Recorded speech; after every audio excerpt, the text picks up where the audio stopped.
আসানসোলের blue factory অঞ্চলে আজ অর্থাৎ রবিবার আদিবাসী সমাজের পক্ষ থেকে একটি সভার আয়োজন করা হয়।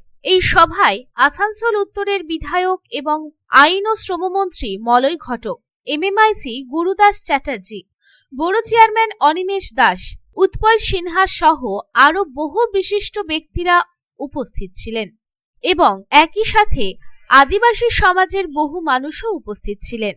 এদিন রাজ্যের আইন ও শ্রমমন্ত্রী মলয় ঘটক সহ সমস্ত অতিথিবৃন্দকে সম্মানিত করা হয়। এদিন এই সভায় এসে মন্ত্রী মলয় ঘটক বলেন, আদিবাসী সমাজের উন্নয়নের জন্য রাজ্য সরকারের পক্ষ থেকে নানান রকম প্রকল্প করা হয়েছে এবং বর্তমান মুখ্যমন্ত্রী মমতা বন্দ্যোপাধ্যায়ের নেতৃত্বে আদিবাসী সমাজের উন্নয়ন ত্বরান্বিত হয়েছে। চেষ্টা করছি যাতে সকলের পাশে থেকে উন্নতির কাজগুলি করা যায়। বেকারত্ব সমস্যা অনেক যুবক যুবতীর, চাকরির অভাব, উন্নতি না হলে চাকরি হবে না। আশা করা যাচ্ছে এগুলি খুব তাড়াতাড়ি সম্ভব হবে। কিভাবে পাড়ায় পাড়ায় উন্নতি করা যায় সেটাই মনে রাখতে হবে। তো সেই ক্ষেত্রে আমরা চেষ্টা করেছি যাতে আপনাদের পাশে থেকে আপনাদের উন্নতির কাজগুলো করা যায়। এর পরবর্তী আমরা যেগুলো সিদ্ধান্ত নিয়েছিলাম যে আমরা প্রত্যেকটা মাঝি পাড়াতে 200-300 লোক যাতে এই যেমন এই হলটা আছে, এই ধরনের ছোট ছোট একটা করে হল করে তাহলে পাড়াতেও মিটিং করতে পারবেন, আপনাদের বিয়ে বাড়ি হলে মিটিং করতে পারবেন, আপনাদের পরব হলে মিটিং করতে পারবেন এবং যে কোনো কাজে আপনারা কাজে লাগবে।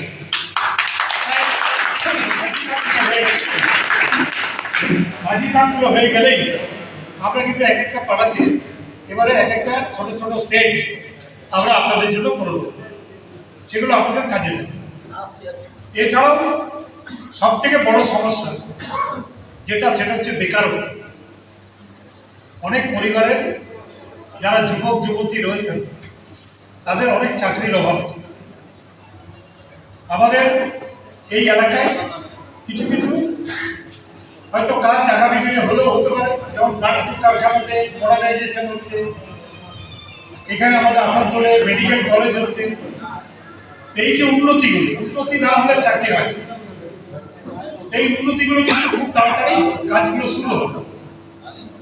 শুরু হলে কিন্তু আপনাদের যে সমাজ আপনারা গঠন করেছেন সেই সমাজের থেকে কিন্তু প্রতিনিয়ত তারা কিন্তু আমাদেরকে বলে এটা করতে হবে, এটা করতে হবে, এটা করতে হবে। তাই মাঝি বাবাদের কাছে আমার একটাই অনুরোধ যে আপনাদের পাড়ার কিভাবে উন্নতি করা যায়, আপনাদের পাড়ায় যারা আদিবাসী ভাই বোনেরা আছেন তাদের জন্য কি উন্নতি করা যায়, এটা সবসময় আমাদেরকে জানাবেন। আসানসোল থেকে সন্তোষ মণ্ডলের রিপোর্ট, পাবলিক টাইমস।